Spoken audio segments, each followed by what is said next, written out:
What do you think? Oh, hell yeah. Hell yeah. And I love that he snuck in little weird things in there too.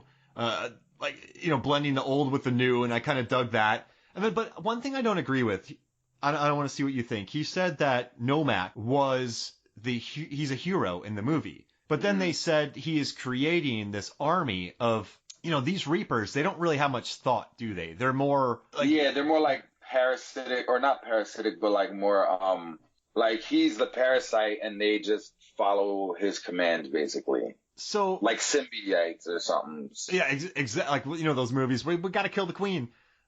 He is knowingly creating an army that will wipe out humanity. Mm-hmm. So I don't see him as a protagonist in this movie the way that Del Toro thinks he is. I mean, he has every right to be pissed off, for sure. But he's beyond redemption, I believe. So, all right, so that's an interesting point. All right, so let's flip it, right? Now, granted, it's not on the same level of filmmaking. I think you know where I'm going to go with this. But the Joker, right? Mm-hmm. The Joker movie. I was one of the people when I first heard, when it was first announced that they were making the Joker, I was like, really? Joker movie? I don't know about it. I don't care about a Joker movie. And then I saw it, completely flipped on my head, like my own personal kind of ideals when I watch a movie and I think good guy, bad guy, right? Because for all intents and purposes, when you go into this movie, I'm going into it thinking of Joker being a bad guy, or looking for that Joker that I keep making air quotes. So when I put that emphasis on that Joker, that's why I'm doing that. I'm making air quotes. But it's like the Joker that I grew up with, the Mark Hamill Joker, the Jack Nicholson Joker. That's what I kind of went into it expecting. And when I didn't get that, it was like, so wait, is he really the villain now? Of course he's the villain because he's done some like horrible things that he shouldn't have done, but it makes you question it. So I don't think you can flip the character, right? Nomak, you can flip and put it in that same perspective. I don't think it has that same level or that same amount of brevity in terms of like, oh, he was a poor picked on like hybrid vampire and all the other vampires didn't like him type of thing. But I can see where he's trying to make that comparison in terms of like why he thinks he could be the hero, but yeah, he's way off base with that in that instance. I don't know. Do you think he would feel that same way if you asked him that today about the movie? Well, so they recorded the commentary 10 years after. So they recorded it in 2012. So I guess that's 7 years ago. 7 years ago. I mean, that'd be interesting to see. I don't know. I do think though that Del Toro does have a thing for the misfits. Yeah. And so you could see, even though Nomak is, an absolute world beater, he is kind of a castaway misfit, like a prince thrown away almost. Yeah. Yeah. So I guess.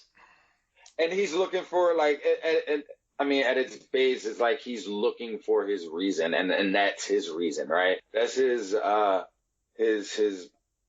thing. So in that sense, I guess maybe he means it from that standpoint, like he had no purpose, and then he found his purpose, and this purpose was to annihilate humanity because of this. Granted, it's a very, emo way to go about it, but I should like him more, man. I love all that emo stuff. Right? I guess that's maybe the mind frame the young Del Toro was coming from. He was a little bit more emo, a little bit more angsty, a little bit more, AFI, I guess if you would. Hey, Miss Murder. They should have played Miss Murder.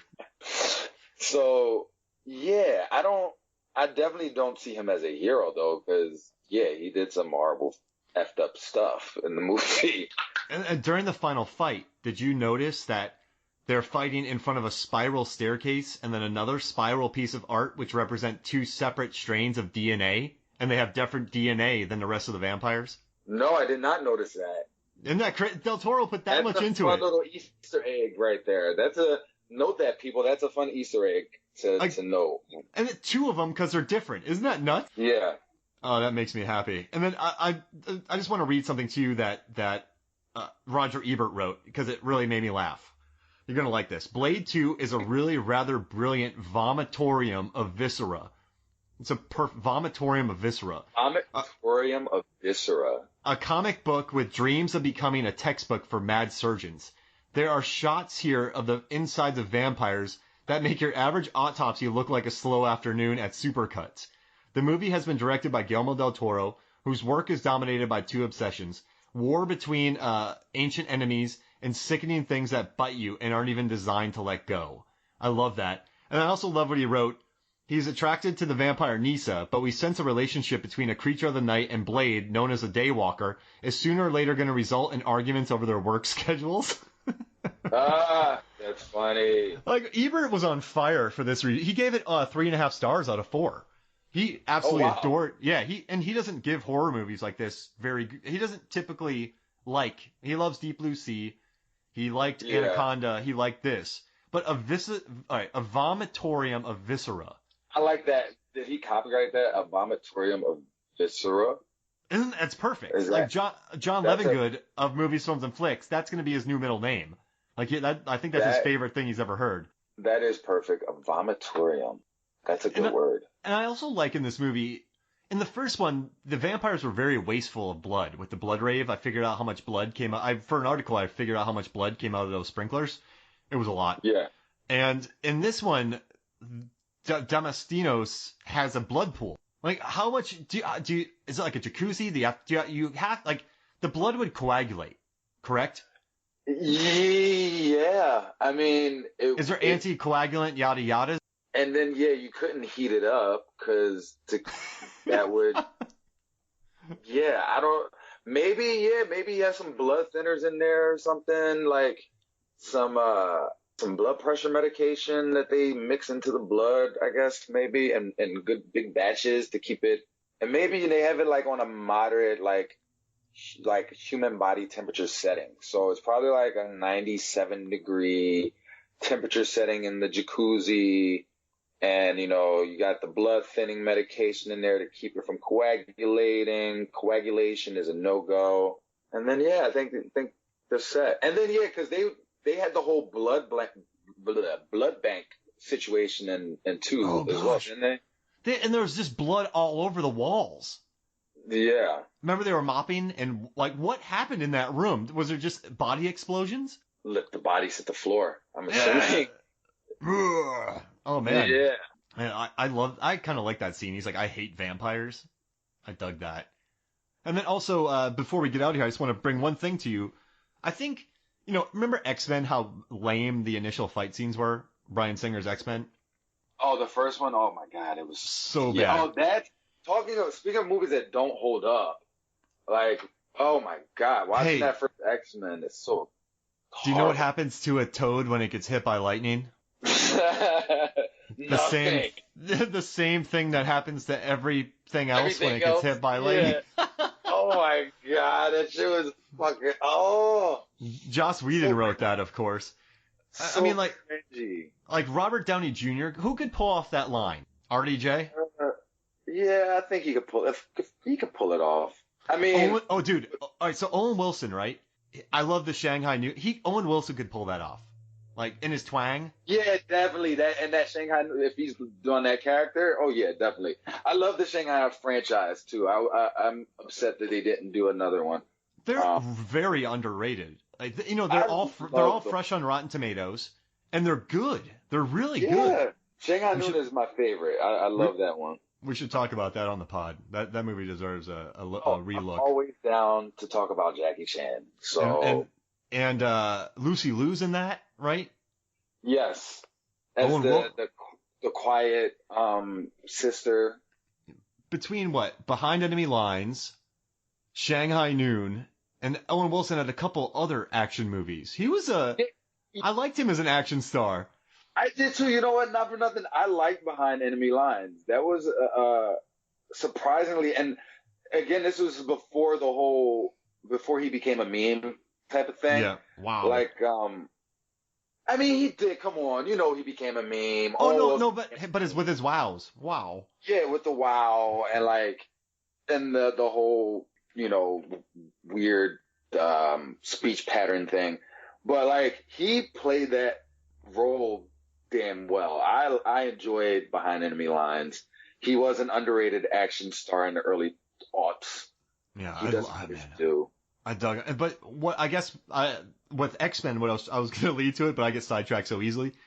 What they wanted in this movie, they wanted the fights to be superhero fights. And I think they really accomplished that. When they're falling, remember when they're fighting in the church and they're punching each other when they're falling to the ground?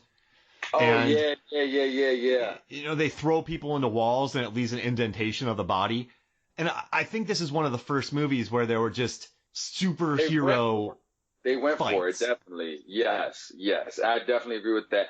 That was something, too, that they definitely upped the ante on from the first one. Because I feel like in the first one, they had those moments, really more so in the last fight scene. It was more of like the superhero fight kind of scene between him and Dorf. But in the second one, you had a lot more of those fights that felt like, oh, yeah, these are legit, like, action superhero scenes. They're throwing each other through, you know, brick walls and, you know, like you said, they're punching each other as they're falling off of the rafters and doing these crazy, like, you know, lands and whatnot. So it definitely felt like that. I definitely feel like, again, you know, the Blade series, the Blade franchise, doesn't get the amount of credit it deserves in terms of what it brought to the table for the comic movie, you know, and because they're all again, rotten, and they're all rotten on Rotten Tomatoes. I love Rotten Tomatoes. I write for them, but I don't get how these 1 and 2 are rotten movies. no, I don't get it at all either. Because I mean, when you look at what came out during that time, there weren't many movies that, you know, comic book adapted movies that held up. I can honestly think of any really sans Blade. No, That like you know were memorable. I mean, yeah, you could talk about He-Man and the old Punisher, but they were so campy and so like kind of cheesy. You didn't take it seriously. Even as a kid, I didn't take, you know, Masters of the Universe serious. So when Dolph was in both of those. he was, and I just realized that as I said that. The legend Dolph Lundgren. But yeah, I don't feel like Blade has ever got the props it deserved. And I'm hoping with this next entry that they're bringing to the franchise that not only do they I'm looking for them to add to the mythos of Blade, take a little bit more from the comics, which I'm pretty sure they will, because that seems to be the thing that Marvel has kind of done really well and stuck to by, you know, not taking everything, but taking just enough and adapting just enough to where it you know, makes us comic nerds happy, and it is a good entry point for like the non-comic book person. No, absolutely. Man, Mahershala, I'm excited. Yeah, I'm excited too. Like I said, after seeing you know, his performance in Alita is what is actually leading me to think he could be a good Blade successor. You know, and I honestly, I have my theories on what they're going to do, and if they do what I think they're going to do, I have a theory on what I think this new Blade movie is going to be about. So I'm interested to see. I'm awaiting to hear a little bit more as the news comes out. All right. So here's a question for you: do you want to see a buff Blade, or do you want to see like a hipster kind of? I don't know if you're familiar with DC Comics New 52. They reintroduced Lobo, a character Lobo. Oh, Lobo, yeah.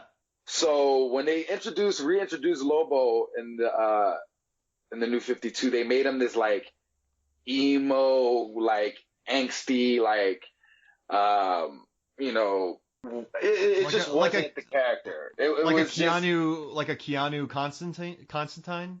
Exactly. It's perfect comparison. Just think that Keanu Reeves Constantine with like, you know, a chain hook, some red eyes, and like a tight vest. They made him like real emo and not like cool. So do you want to see Mahershala get like buff and ripped, or do you want to see him be like regular, like hipster-y style Blade?